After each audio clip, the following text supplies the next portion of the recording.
ಅಥ ಬ್ರಾಹ್ಮೇ ಮಹಾಪುರಾಣೆ 240-200 242ನೇ ಅಧ್ಯಾಯವು ಆತ್ಮನು ಸಂಕಲ್ಪರೂಪವಾದ ಅಜ್ಞಾನದಿಂದ ಜೀವತ್ವವನ್ನು ಹೊಂದಿ ಒಂದು ದೇಹದಿಂದ ಮತ್ತೊಂದು ದೇಹಕ್ಕೆ ಹೋಗುತ್ತಾ ಅನೇಕ ಸಾವಿರ ದೇಹಗಳನ್ನು ಪಡೆಯುವನು. ಹಾಗೆ ಪಡೆದರೂ ಆತ್ಮಶಕ್ತಿಯು ಮಾತ್ರ ಬೇರೆಯಾಗುವುದಿಲ್ಲ. ಜೀವನು ಸಾವಿರಾರು ಪಶುಪಕ್ಷಿ ಮೃಗಾದಿಗಳ ಶರೀರದಲ್ಲಿಯೂ ಕೆಲವು ಸಂದರ್ಭಗಳಲ್ಲಿ ತಪಸ್ಸನ್ನು ಮಾಡಿ ಅದರ ಫಲದಿಂದ ದೇವತೆಗಳ ಗುಂಪಿನಲ್ಲಿಯೂ ಹುಟ್ಟುವನು.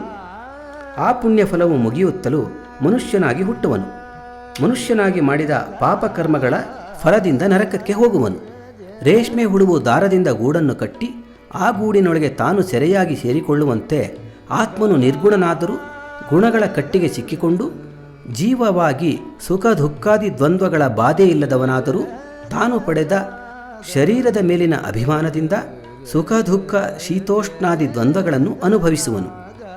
ತಲೆನೋವು, ಕಣ್ಣು ನೋವು, ಹಲ್ಲು ನೋವು, ಗಂಡಮಾಲೆ, ಜಲೋದರ, ಅತಿಸಾರ, ಕೆಮ್ಮು, ಸಿಡುಬು, ತೊನ್ನು, ಕುಷ್ಠ, ಬೆಂಕಿಯಿಂದ ಸುಟ್ಟಗಾಯ, ಶೋಭೆ, ಮೂರ್ಛೆ ಮುಂತಾದ ಶರೀರಕ್ಕೆ ಉಂಟಾಗುವ ರೋಗಬಾಧೆಗಳನ್ನು ಶರೀರಾಭಿಮಾನದಿಂದ ಅನುಭವಿಸುವನು. ಶರೀರಾಭಿಮಾನದಿಂದುಂಟಾದ ಗೌರವದಿಂದಲೇ ಪುಣ್ಯ ಫಲಗಳನ್ನು ಅನುಭವಿಸುವನು. ನಿಯಮಕ್ಕಾಗಿ 1 ವಸ್ತ್ರವನ್ನು 4 ವಸ್ತ್ರಗಳನ್ನು ಧರಿಸುವನು. ಪ್ರತಿದಿನವೂ ನೆಲದ ಮೇಲೆಯೇ ಮಲಗುವನು. ಕಪ್ಪೆಯಂತೆ ಮಲಗಿರುವನು ವೀರಾಸನದಲ್ಲಿರುವನು. ಆಕಾಶದಲ್ಲಿ ಮಲಗಿರುವನು. ಇಟ್ಟಿಗೆಯ ನೆಲ, ಸಣ್ಣ ನುರುಜುಗಲ್ಲು ಇರುವ ನೆಲ, ದುಂಡಗಿರುವ ಕಲ್ಲುಗಳಿರುವ ನೆಲ, ಸ್ಮಶಾನ ಇವುಗಳಲ್ಲಿ ಉದ್ದೇಶ ಸಿದ್ಧಿಗಾಗಿ ಬಗೆ ಬಗೆಯ ಹಾಸಿಗೆಯಲ್ಲಿ ಮಲಗುವುದು ಮುಂತಾದ ನಿಯಮಗಳನ್ನಾಚರಿಸುವನು. ರೇಷ್ಮೆಯ ವಸ್ತ್ರ, ಜಿಂಕೆಯ ಚರ್ಮ, ಸಿಂಹದ ಚರ್ಮ, ಚಾಪೆ, ನಾರು ಇವುಗಳನ್ನೇ ವಸ್ತ್ರದಂತೆ ಧರಿಸುವನು.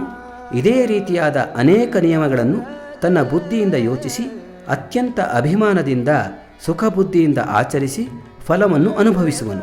ವಿಚಿತ್ರವಾದ ಭೋಜನ ನಿಯಮಗಳು: ದಿನ ಬಿಟ್ಟು ದಿನದ ಊಟ, 1 ಹೊತ್ತು 6 ಅಥವಾ 8 ದಿನಗಳಿಗೆ 1 ದಿನ ಭೋಜನ, ತಿಂಗಳಿಗೊಂದು ದಿನ, 1, 4, 6 ವರ್ಷಕ್ಕೊಂದು ದಿನ ಮಾತ್ರ ಭೋಜನ, ಬೇರುಗಳು, ಹಣ್ಣುಗಳು, ಗಾಳಿ, ಮರದ ಮೇಣಗಳು, ಮೊಸರು, ಗೋಮಯ, ಗೋಮೂತ್ರ, ದರ್ಬೆಯ ಕೊನೆ, ಪಾಚಿ, ಒಣಗಿದಲೆ, ನೆಲದ ಮೇಲೆ ಬಿದ್ದ ಹಣ್ಣು ಇವುಗಳನ್ನು ಮಾತ್ರ ತಿನ್ನುತ್ತಾ ಸಿದ್ಧಿ ಮುಂತಾದವುಗಳ ಅಪೇಕ್ಷೆಯಿಂದ ಕಷ್ಟವಾದ ಆಹಾರ ನಿಯಮವನ್ನು ಆಚರಿಸುವನು.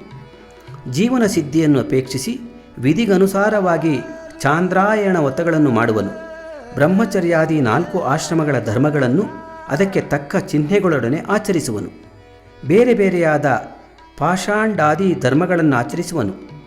ಏಕಾಂತವಾಸವನ್ನು ಅಪೇಕ್ಷಿಸಿ ಕಲ್ಲು ಬಂಡೆಯ ನೆರಳು ಪರ್ವತದ ಜರಿಯ ದಡ, ದೊಡ್ಡ ಗುಹೆ, ಮರಳಿನ ಗುಡ್ಡೆ, ಕಾಡುಗಳು ಇವುಗಳಲ್ಲಿ ವಾಸ ಮಾಡುತ್ತಾ ಬಗೆ ಬಗೆಯ ನಿಯಮಗಳನ್ನು, ತಪಸ್ಸುಗಳನ್ನು, ಯಜ್ಞಗಳನ್ನು, ವಿದ್ಯಾಭ್ಯಾಸಗಳನ್ನು ಮಾಡುವನು. ವ್ಯಾಪಾರವನ್ನು, ಬ್ರಾಹ್ಮಣಾದಿ 4 ವರ್ಣಗಳು ಮಾಡಬೇಕಾದ ಕಾರ್ಯಗಳನ್ನು, ಯಾಚಕರು, ಕುರುಡರು, ಬಡವರು ಇವರುಗಳ ಮೇಲೆ ಕನಿಕರದಿಂದ ಬಗೆ ಬಗೆಯ ದಾನಗಳನ್ನು ಮಾಡುವನು. ಸ್ವಾಭಾವಿಕವಾದ ಪ್ರಕೃತಿ ಸಂಬಂಧವಾದ ಸತ್ವ, ರಜತ, ಸ್ತಮೋ ಗುಣಗಳನ್ನು, ಧರ್ಮಾರ್ಥ ಕಾಮಗಳನ್ನು ಆಶ್ರಯಿಸಿ ತನ್ನ ಸ್ವರೂಪವನ್ನು ವಿಭಾಗ ಮಾಡಿಕೊಳ್ಳುವನು. ಸ್ವಾಹಾಕಾರ, ವಷಟ್ಕಾರ, ಸ್ವಧಾಕಾರ, ನಮಸ್ಕಾರ ಇವುಗಳಿಂದ ಮಾಡಬೇಕಾದ ದೇವ, ಪಿತೃ, ಮನುಷ್ಯರಿಗೆ ಉಪಯುಕ್ತವಾದ ಕರ್ಮಗಳನ್ನು, ಯಜನ, ಯಾಜನ, ಅಧ್ಯಯನ, ಅಧ್ಯಾಪನ, ದಾನ, ಪ್ರತಿಗ್ರಹ ಎಂಬ 6 ಕರ್ಮಗಳನ್ನೂ ಮಾಡುವ ಸಂದರ್ಭದಲ್ಲಿ ಪ್ರಾಣಿಗಳಿಗೆ ಹುಟ್ಟು ಸಾವುಗಳನ್ನುಂಟು ಮಾಡುವುದರಿಂದಲೂ ಪಶು ವಿಷಸನ ಮಾಡುವುದರಿಂದಲೂ ಶುಭಾಶುಭ ಫಲಗಳ ಭಯವು ಬರುವುದೆಂದು ಅನಾದಿಯಾದ ವೇದದ ಮಾತಿರುವುದು. ಬ್ರಹ್ಮನ 1 ಹಗಲಿನ ಕೊನೆಯಲ್ಲಿ ಪ್ರಕೃತಿ ದೇವಿಯೇ ಸಂಧ್ಯಾಕಾಲದಲ್ಲಿ ಸೂರ್ಯನು ತನ್ನ ಕಿರಣಗಳನ್ನು ತನ್ನಲ್ಲಿಯೇ ಸೇರಿಸಿಕೊಳ್ಳುವಂತೆ ಪ್ರಪಂಚಕ್ಕೆ ಭಯವನ್ನು, ಪ್ರಳಯವನ್ನು ಉಂಟು ಮಾಡುವಳು. ಆಗ ಬ್ರಹ್ಮನು ತ್ರಿಗುಣಗಳನ್ನು ಅತಿಕ್ರಮಿಸಿ ತಾನೊಬ್ಬನೇ ಇರುವನು. ತಾನು ಹೀಗೆ ಮಾಡುವುದು ಒಂದು ಆಟವೆಂದು ತಿಳಿದಿರುವನು. ಜೀವನು ತನ್ನ ಮನಸ್ಸಿಗೆ ಹಿತವಾದ ಸೃಷ್ಟಿನಾಶಗಳೊಡನೆ ಕೂಡಿದ ಬಗೆ ಬಗೆಯ ರೂಪಗುಣಗಳಿಗೆ ಕಾರಣವಾದ ಕಾರ್ಯಗಳನ್ನು ಮಾಡುತ್ತಾ ಕಾರ್ಯಮಾರ್ಗದಲ್ಲಾಸಕ್ತನಾಗಿ ಸತ್ವಾದಿ 3 ಗುಣಗಳಿಂದ ಕೂಡಿದವನಾಗಿ ಆ 3 ಗುಣಗಳಿಗೂ ತಾನೇ ಅಧಿಪತಿಯಾಗಿ ಕಾರ್ಯಗಳಿಗೆ ಸಂಬಂಧಪಟ್ಟ ಸಮಸ್ತವನ್ನು ತನಗಿಂತ ಬೇರೆಯಾಗಿ ಭಾವಿಸುವನು. ಎಲೆ ಜನಕನೇ, ಕೇಳು.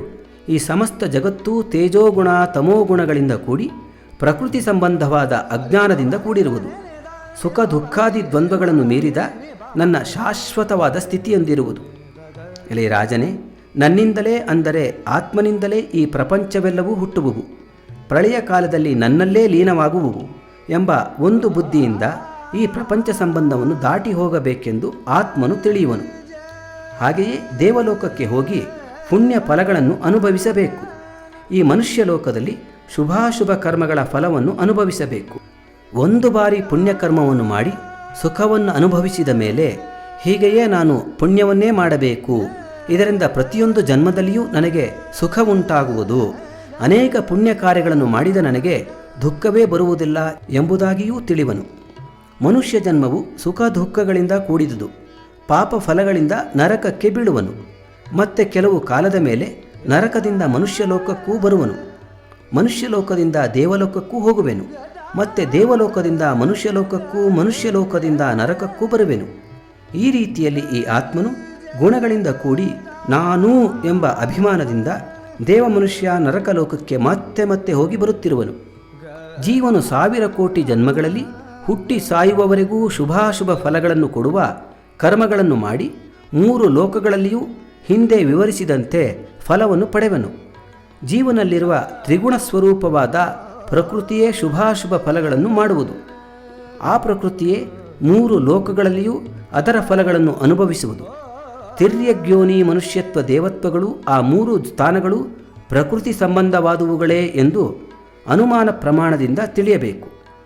ಅನುಮಾನ ಪ್ರಮಾಣದಿಂದಲೇ ಪುರುಷನು ಪ್ರಕೃತಿಗಿಂತ ಬೇರೆಯಾದವನೆಂದು ತಿಳಿಯಬೇಕು. ಪುರುಷನು ಕರ್ಮೇಂದ್ರಿಯ ಜ್ಞಾನೇಂದ್ರಿಯಗಳಿಂದ ಕೂಡಿದ ಪ್ರಕೃತಿ ಸಂಬಂಧವಾದ ಶರೀರವನ್ನು ಆಶ್ರಯಿಸಿ ಕರ್ಮಗಳನ್ನು ತಾನೇ ಮಾಡತಕ್ಕವನೆಂಬ ಅಭಿಮಾನದಿಂದ ಗುಣಗಳು, ಪ್ರೀತಿ ಮುಂತಾದ ಮನೋಧರ್ಮಗಳು ಇವುಗಳಿಂದ ಕೂಡಿ ಇವುಗಳನ್ನೆಲ್ಲ ನಾನೇ ಮಾಡುವೆನು ಎಂಬ ಭಾವನೆಯಿಂದ ಇಂದ್ರಿಯಗಳು, ದೋಷಗಳು, ಚಿಹ್ನೆಗಳು, ಕಾಲ, ಸತ್ವ, ಸಂಗ, ತತ್ವ, ಮೃತ್ಯು, ಚಲನೆ, ಕ್ಷೇತ್ರ, ಉತ್ಪತ್ತಿ, ನಾಶ ಇವುಗಳಿಲ್ಲದ ತಾನು ಅಜ್ಞಾನದಿಂದ ಈ ಗುಣಗಳುಳ್ಳವನೆಂದು ಅಕ್ಷರವನ್ನು ಕ್ಷರವೆಂದು ತಿಳಿದು ಅಜ್ಞಾನಿಗಳ ಸಹವಾಸದಿಂದ 1000 ಕೋಟಿ ಜನ್ಮಾಂತರಗಳನ್ನು ಪಡೆದು ಹುಟ್ಟು ಸಾವುಗಳನ್ನು ಅನುಭವಿಸುವನು.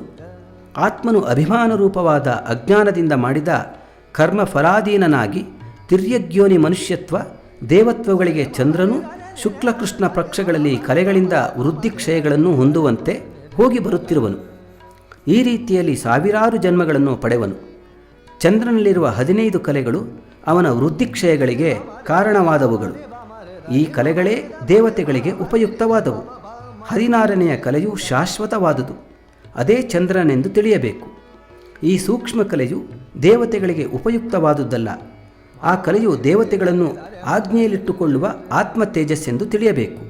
ಎಲೆ ರಾಜನೇ, ಹೀಗೆಯೇ ಆತ್ಮನು ಅಭಿಮಾನದಿಂದ ಇಂದ್ರಿಯಾದಿಗಳಿಂದ ಕೂಡಿದ ಶರೀರವೇ ನಾನೆಂದು ಅಜ್ಞಾನದಿಂದ ತನ್ನ ಸ್ವರೂಪವನ್ನು ಮರೆತಿರುವನು.